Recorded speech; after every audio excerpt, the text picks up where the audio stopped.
Hello guys, আসসালামু আলাইকুম। চলো, দেখতেই পাচ্ছ এখন ঘুম থেকে উঠলাম বিকেলবেলা 3:30 বাজে। একটু পরে ঘুড়ি বাড়তে যাব, বন্ধুদের সাথে ঘুড়ি বাড়বে দেখতে যাব। চলো, এখন 3:30 বাজে, দেখতেই পাচ্ছ। 3-4 বাজুক, তারপরে যাব দেখবো। চলো, 4টের দিকে ব্লগ শুরু করছি। 4টে বেজে গিয়েছে। চলো এবার বন্ধুদের ছাদেও সিনেমা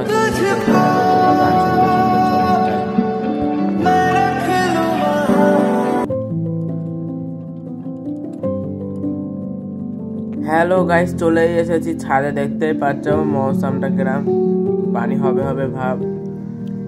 কোনো ঘুড়ি এখনো বাড়েনি, এই বন্ধু বাড়ছে সবে। দেখতেই পাচ্ছ মৌসুম হেবি সুন্দর। এরম মৌসুম যদি ডেলি থাকে কিরম লাগবে তোমরাই বলো। এত সুন্দর মৌসুম যদি থাকে ডেলি, কিরম হবে তোমরাই বলো কমেন্টে।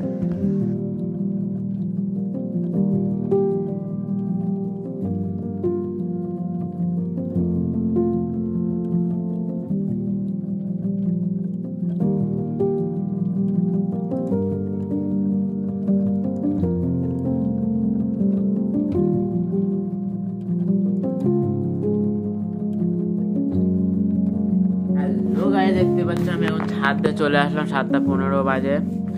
চলো, আজ একটা নতুন মাংসের দোকানে যাব, আমাদের পাড়ায় খুলেছে বাড়ির সামনেটায়। চলো গিয়ে 100 টাকা মাংস কিনে আনি। আর কেউ যদি অর্ডারে মাল নিতে চাও আমার কমেন্টে বলো। চলো যাওয়া যাক। হ্যালো গাইস, সামনেই এই দোকানটা আছে, মুরগি রয়েছে, যাচ্ছি দেখো। চলো তোমাদেরকে জুম করে দেখাই। চলো একটু সামনে যাই, দেখাচ্ছি। এই যে দেখতে পাচ্ছ মুরগির দোকান। চলো, মুরগির দোকান থেকে বসলে চলে আসলাম, বাড়ির দিকে যাচ্ছি। চলো যাওয়া যাক। বাড়ি থেকে ব্লগ শুরু করছি। ও গাইস, আজ মুরগি খেতে খেতে ব্লগটা শেষ করলাম। দেখতে